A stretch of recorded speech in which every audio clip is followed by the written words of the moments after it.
The following is a Comfortably Zoned Radio Network production. I am back, and you are comfortably zoned with me, the Zigzag Man. I'm in Alameda, California, and it is a beautiful, beautiful Tuesday up in Northern California. I'm going to ask my guest and my buddy, Fred Walin, how is it in L.A.? It's going to pour tonight. It's going to pour for the next couple of days, apparently. Really? We're going to have to walk our shelter early before it rains. And we haven't had rain here in a long time, as most people know. And, it looks dour outside, and it should be pouring sometime tonight or sometime tomorrow morning, and we'll see how that goes. Yeah, well, we had it a little bit overnight. It rained just a tad, and it cleared up so nicely that you wouldn't know it by midday. It was fantastic. We get Indian summer up here a lot. So, folks, I want you to know something. Ralph has taught me something that I never knew, as we were talking before the show began. Something called a personal hotspot. Fred didn't know what a personal hotspot meant. Fred can't hammer a nail. So Fred's the least computer-oriented person on earth, but Ralph is my savior. He came up with an idea the next time our AT&T goes down, which is once a month, how I can actually use my computer. So Ralph, again, in front of the thousands listening right now as we tape this on Tuesday, thank you, thank you, thank you. Oh, my pleasure. You know, I am such a dinosaur myself, and I've had the privilege of learning from some of the smartest folks to get me started on this podcast stuff. I can't thank them enough. I for fear of leaving anybody out, I really got some technical help to help me get it all set up with iTunes and YouTube, and so anytime I could pass on any information, not only is that a miracle in itself, but it's a pleasure for me to do it. So. Well, thanks again. Okay. Let's talk Kavanaugh. Let's talk Trump. Let's talk New York Times. What would you like to talk about? Well, I'd like to talk about what will happen when Kavanaugh is eventually pulled back by Trump. That's going to happen within the next 24 hours. He's already talking about not wanting a guy with a drinking problem. Bless his heart, he's such a self-righteous son of a bitch. Trump, I mean.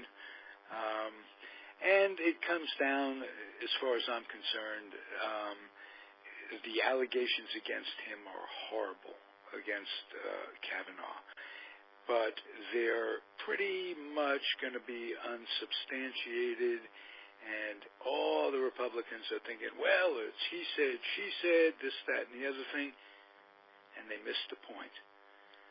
The point is he or does he, Kavanaugh, have the disposition to be a judge, to be a Supreme Court judge? Obviously not. Anybody who screams back at the senator, do you drink? No, do you drink? Blah, blah, blah, doesn't. And there's a gap between what's truth and what's obviously lies, and he's lied to a government officials or whatever you want to call them on the committee, and you're lying to Congress by doing that. And so it won't be much to convince the remaining Republicans who are on the fence, and I think it's going to be okay. But I want to take it one step ahead. Lindsey Graham said something today that just blew me away. He said it to Trump. He asked Trump, or he suggested to Trump, that if the nominee Kavanaugh is turned down, he should resubmit the name. Maybe you can tell me, what is that all about? I think Lindsey Graham wants to become the next Attorney General. And when they fired Jeff Sessions, I think that's what Lindsey wants. I think that's why he's going in that direction. So he just wants to prove that he's crazy enough to come up with an idea like that. Yeah, well, because it's something that Trump would probably. Well, that should earn his way into the administration. I got to tell you, Saturday Night Live, they had Matt Damon playing Kavanaugh, and then they did a spiel on Lindsey Graham, and it was just hilarious. It really was. It was the premiere of the new year of Saturday Night Live, and I thought it was the parts that I saw were pretty spectacular. I hope you're right, but you know what? I think you're a more positive person than I am. I am not sure of anything. I'm not sure that that Susan Collins will vote the way they're saying if it comes to a vote, if he hasn't been pulled before that. I'm not sure that Jeff Flake, I'm not sure of all the Democrats will Manchin of West Virginia will vote against him, because in West Virginia, that's the biggest Trump state there is in the Union based on the 2016 results. So I hope you're right. I'm not sure you're right, and McConnell's going to keep pushing because Kurt will never. I don't think it'll come to that, Fred. I think that that Trump will pull the name before it comes to that and put him out of his misery. Well, again, I totally hope you're right. And let me tell you that, to me, the worst thing that Kavanaugh said last Thursday wasn't even the small lies about the drinking or anything like that. To me, look, I don't like the Clintons. I didn't like the Clintons when they were in Arkansas. I knew something about Hillary Clinton, and let me just state this. I'm the least religious Jewish person on earth, but Hillary Clinton's mom was the biggest anti-Semite in their small town, Illinois, growing up. And people don't forget what their parents say. So we're now talking, let's move up the ladder here to 2001, and Hillary Clinton announces she's going to run for senator in New York. And I've got a good friend who worked in the Clinton administration as an attorney, and he just leaves me a message, I swear, Ralph, laughing, and more laughing. So I called him back, and he said, did you get my message? And I said, yeah, what are we talking about here? Did you hear that Hillary is running for senator in New York? And I said, yeah. And I said, I'm not happy with it, but, what can you do? He says, no, you don't understand, Fred. Every single time that she was in the office or the offices, when something went wrong for the Clintons, she would scream, come out of her office and scream an anti-Semitic slur. That's what he told me. Really?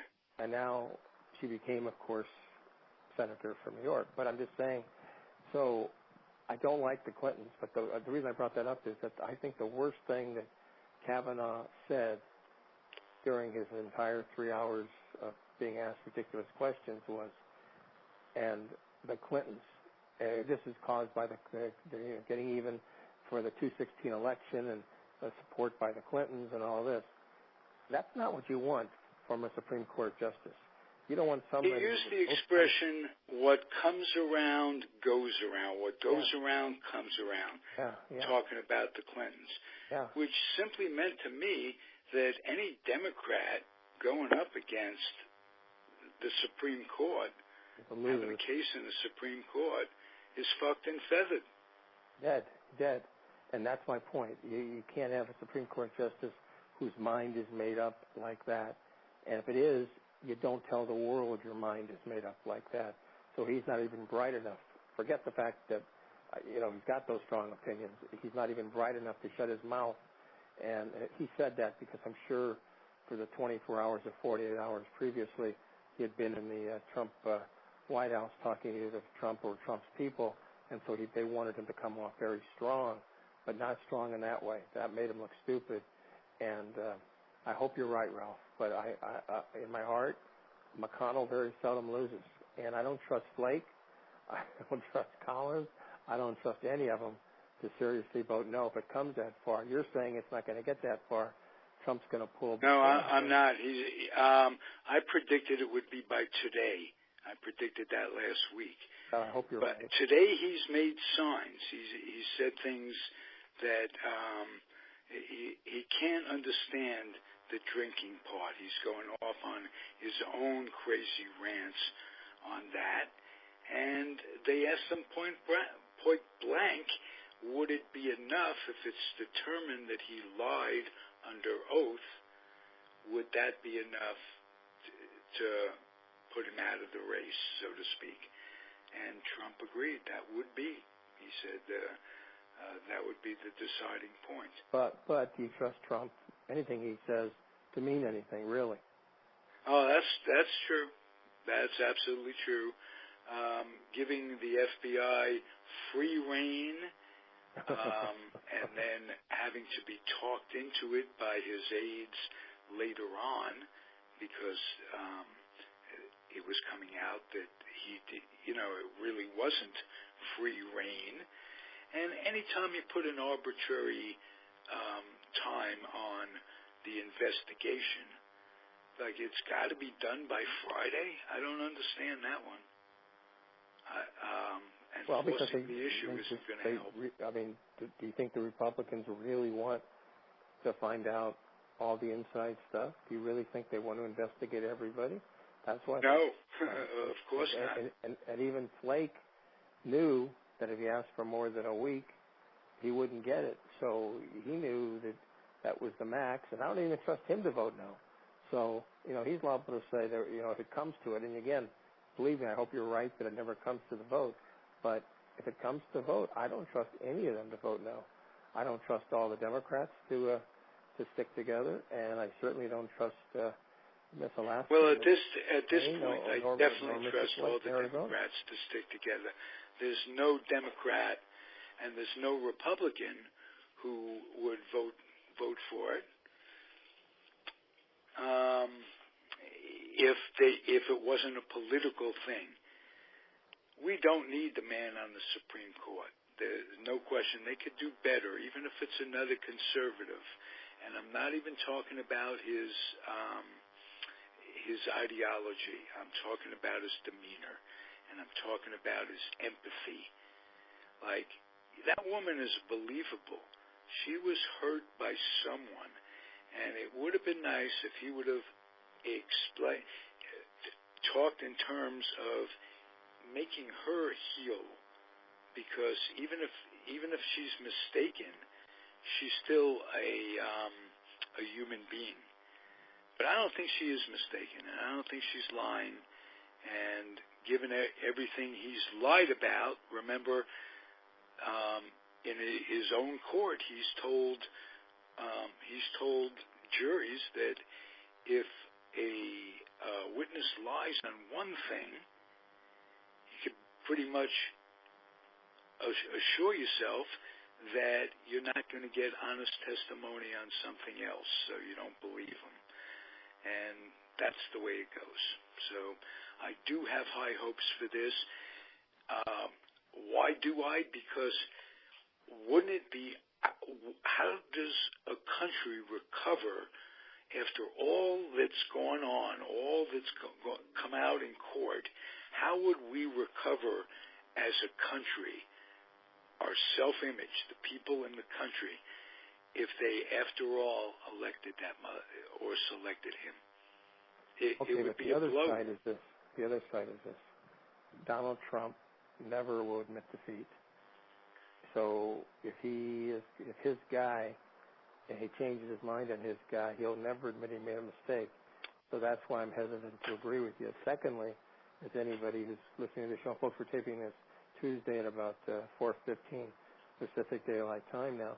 New York Times earlier today, had a front page epic on Trump and his father and how much money they've stolen or stole, and we're talking like $500 million and more from the people of New York and the people in this country. I don't know if Trump can take two defeats in 1 week. I don't know what he's going to say. Well, the New York Times he's going to say is a second-rate newspaper, I guess. But can he accept two utter slams like this, meaning his candidate has to be withdrawn, and this New York Times because article? all he says, like if the New York Times came out with that, his response will be, and I haven't seen his response yet. I don't think he has, but I can guarantee you his response will be to come down on the, quote, the failing New York Times. Fake news.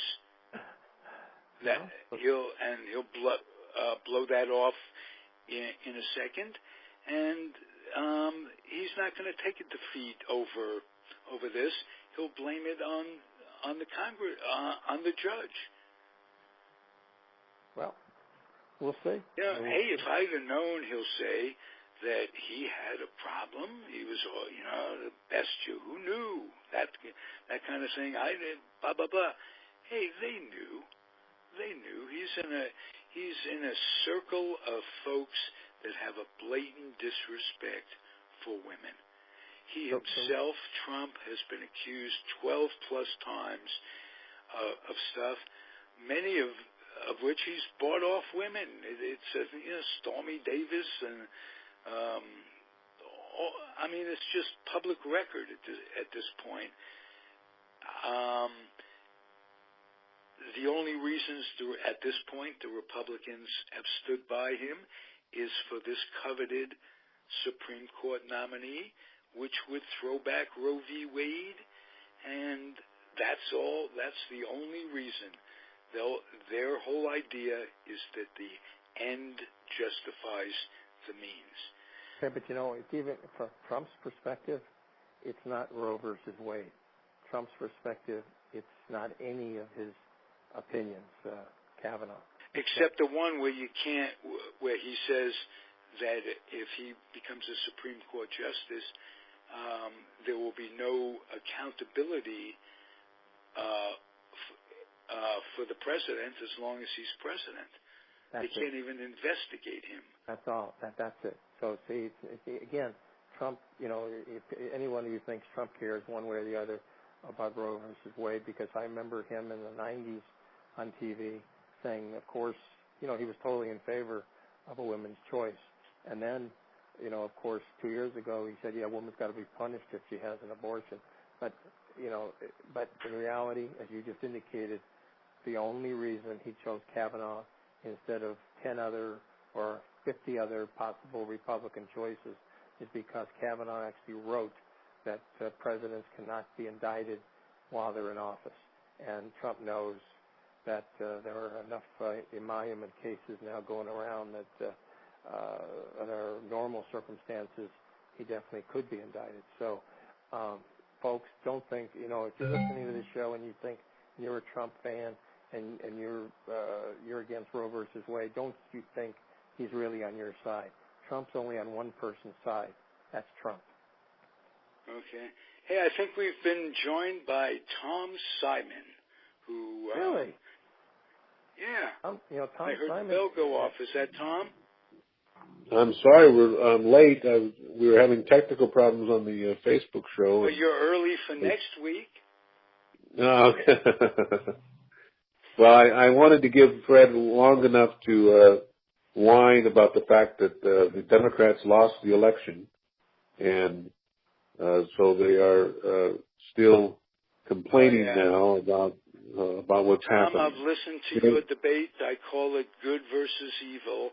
I'm going to let you pinch it for me and take it to the end. Yeah, Fred, I know how it must be so difficult on you, Tom, when Fred presents all these logical arguments. You're not used to that, am I correct? Well, logical arguments is a big jump. The reality is, you got to look at what's really happening here. What's really happening in Washington D.C. right now over this Kavanaugh nomination, regardless of whether Kavanaugh. I'm not going to gang up on you, Tom. So I'm going to let you take over. You and Fred have been going at this, and you know how to do it. So take over. Thanks for joining us, and you guys know how to close it out when the time comes. It's Comfortably Zoned Radio Network, and we're going to turn it into the Tom and Fred debate, good versus evil. Take it away, Tom. You know, Actually, Fred, good, but go ahead. Obviously, I didn't get to hear. I didn't mean to imply that, Tom, you were good. I just meant to imply that it's your turn as the pinch hitter for me, and I'm not good. I'm just mediocre. Be well, guys. Great show. Thank you, Ralph. Anyhow, Fred, I didn't get a chance to hear what you were saying, so I'll give way to you in just a second. But I'm struck by this one thing, and that is that this could have all been avoided for the Democrats had you guys shown up to vote. And by not showing up to vote, you're getting the consequences. The consequences are that Trump is doing exactly what he told you he was going to do when he ran for election, which was put conservatives on the bench. If Hillary Clinton would have won, she would put liberals on the bench. That's the way it happened. And the fact is that Democrats are upset because they didn't go to the polls. They thought that Hillary was going to win without them. She lost. And now Donald Trump is doing exactly what he said he was going to do, and that upsets you. And so you got to do everything you can to tear down the nominees that he has. I don't know if Kavanaugh's a good guy or a bad guy, but I do know that elections have consequences. Well, I know he's a liar. I mean, that's for sure. He said he got to Yale on his own.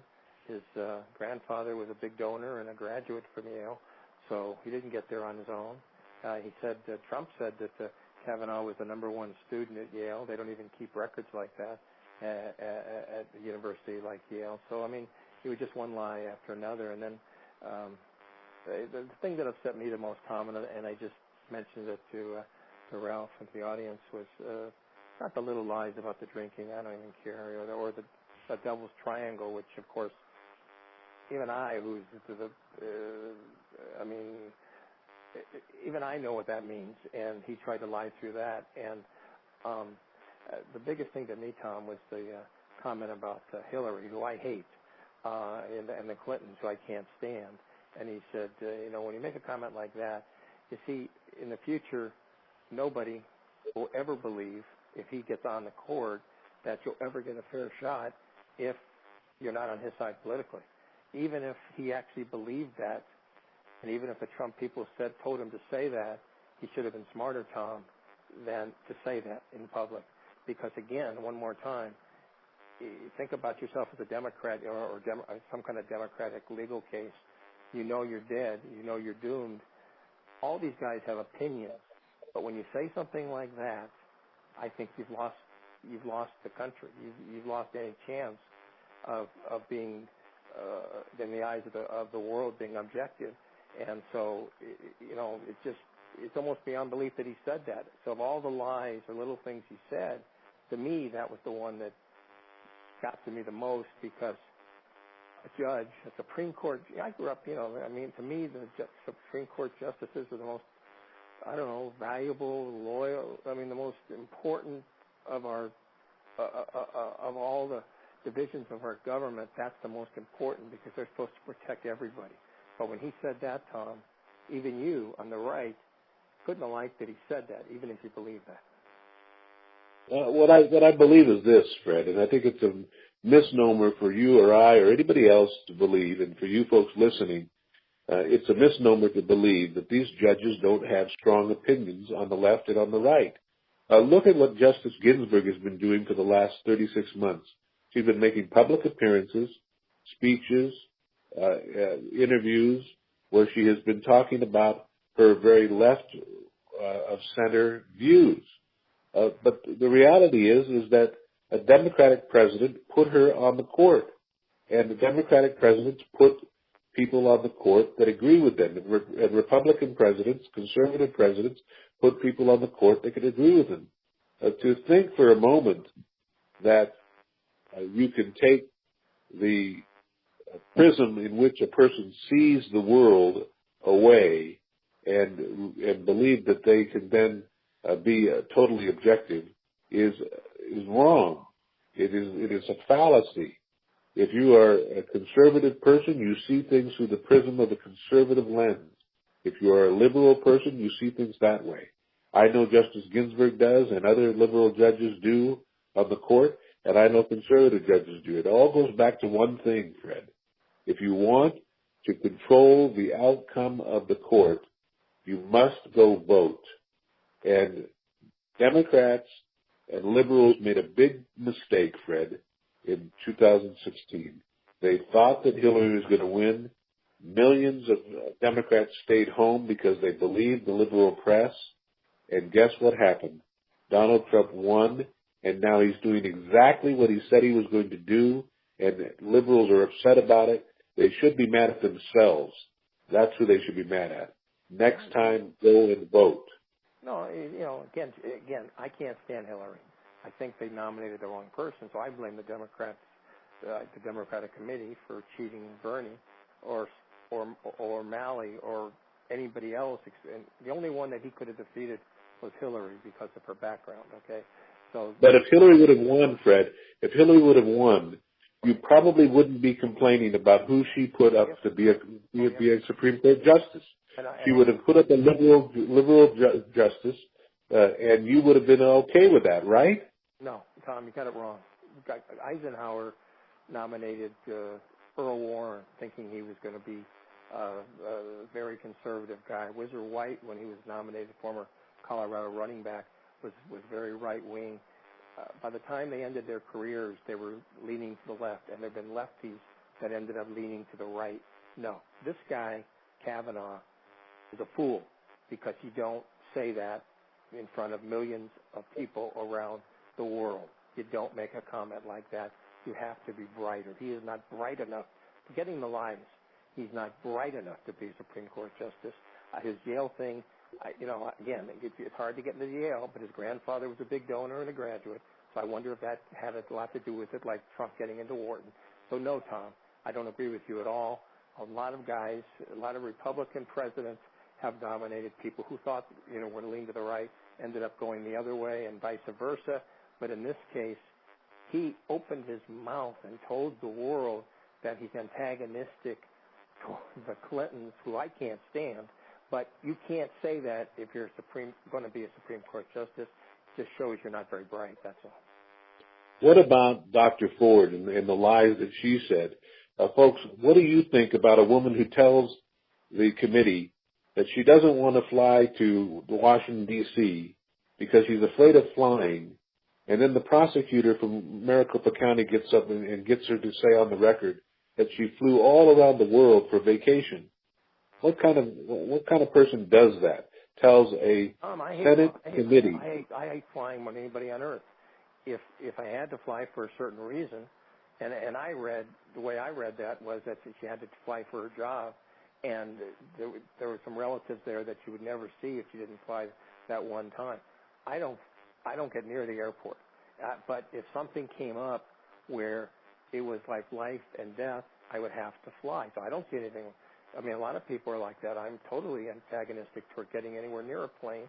I felt exactly like she does. I would only fly. I haven't flown in 5 years because I can't stand. I don't fly to Las Vegas, and I used to fly every week to Las Vegas to do my sports show at Bally's Hotel. So my point is, I agreed with her 100%. I understood her 100%. And if you're working for somebody and that's part of the job, that's the last thing you want to do, and you try to avoid it, but sometimes you have to do it. Doesn't mean anything. It just means that she's like Fred, and I'm sure like hundreds of other, thousands of other people who can't stand flying.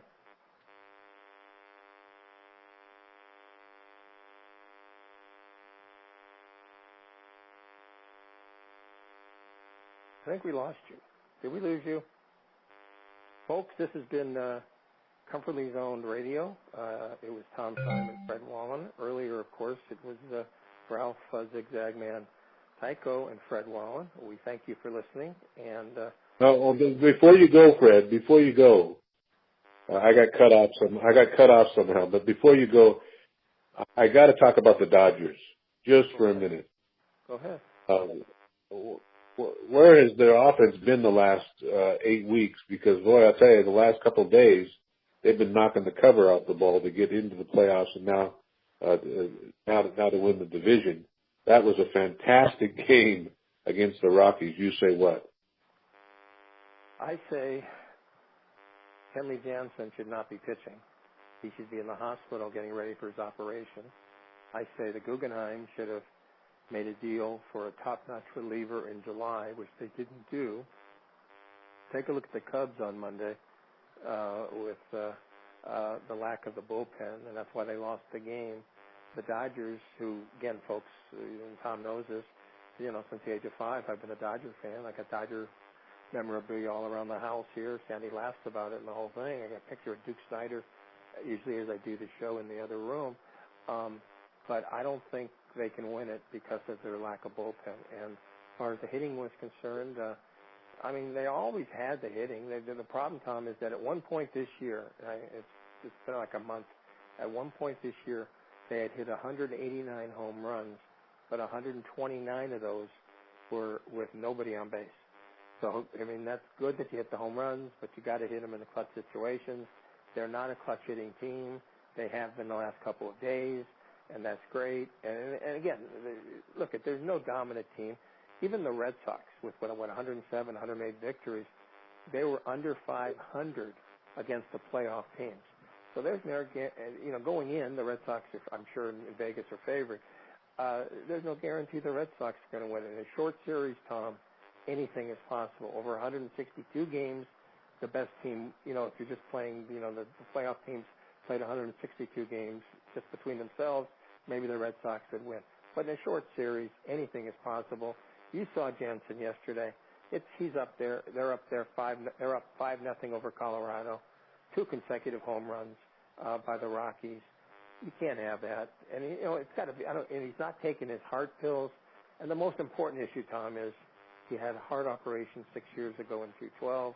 He should not be pitching. The Dodgers shouldn't even allow him to pitch. You can always find a doctor to say, yeah, you can go off your pills. We don't want him dying at 31 or wherever he is years of age, or just 32 after they win the World Series. That's irrelevant. I don't know if you agree or disagree, but you've had illness in your family, and if somebody said to somebody who's had an illness in your family, you can't do a certain thing, don't do it. I'm trying to think now. The Atlanta Braves announcer on PBS, Ernie Johnson Jr., he went for a physical, Tom, a couple days ago, and he's got blood clots in the leg. Guess what? He's not going to do the playoffs because you can't fly with blood clots. He's not going to, and he's already defeated cancer once. So my point is, I don't know if you agree, Jansen shouldn't be pitching in the first place, and the Dodgers should be ashamed for not just sitting him out. All right. So what I will say is this: that Jansen shouldn't be pitching. From a management standpoint, I would say that's correct. As a player, if I was playing today and I would pitch, I would pitch. I would just do it. I'm sorry, that's the way I am. With a heart problem? So as a player, I would pitch. I would, believe me. You could not keep me off the mound in a playoff game. That's one of the reasons that I respected the decision that Sandy Koufax made when he stayed off the mound on Sabbath, because I know how hard it is for a pitcher, because pitching is in your blood, to stay off the mound, and he did that. That was a big, big decision on his part. I can't imagine making that decision. But my prediction is, Fred, your analysis of the Dodgers and of their problems in the bullpen and everything else is correct. However, my prediction is based on the fact that winning in playoffs is all about timing. Timing is key. Peaking at the right time is key. And I see the Dodger offense as being unstoppable right now. You don't need a bullpen if you're winning games, if you're scoring 5, 7, 8, 10 runs. You don't need a bullpen in that case. And I think that my prediction is they're going to go all the way. Oh, I hope you're right. I think usually in the playoffs, defense and pitching matters a lot. But you definitely could be right. They've got the home field advantage in the first round, and that's a major advantage, obviously, no question about that. But again, you see, if they had gotten a top-notch reliever in July. This is before they knew Jansen had the heart palpitations again. This guy now could be the ninth inning stopper. They didn't spend the money. They didn't want to spend any of their farm system, so they didn't do it. And I challenge anybody out there, Dodger fan or not, to tell me who, if Jansen even is 100, close to 100%, but he's not, who's the next best reliever? Alex Wood is a starter. I mean, there's no Maeda, who's a starter, who's now a reliever. You can't even name the second guy who you could trust to close out, or maybe you can, Tom. Tell me, in your opinion, okay, so if you're up 3-2 and spaces loaded, 2 outs in the bottom of the ninth, the other team's up, and you make a switch, Alex Wood, Maeda, I mean, who would you pick to close out a game? Is there somebody that you would trust to close out a game?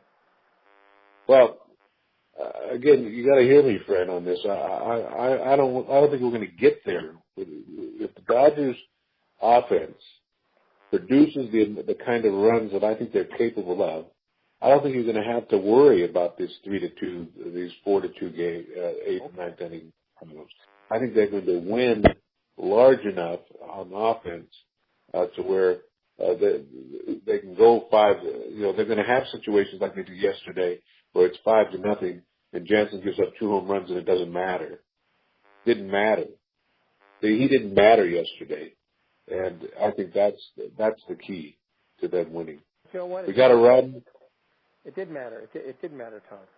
A 3-run lead is not impossible against Colorado. It's not impossible. I mean, 2 guys on, another home run, that's 5-5. That's not like it's an impossible situation. And once you give up the 2 runs, you could look at they had of course, took a scan of the dugout.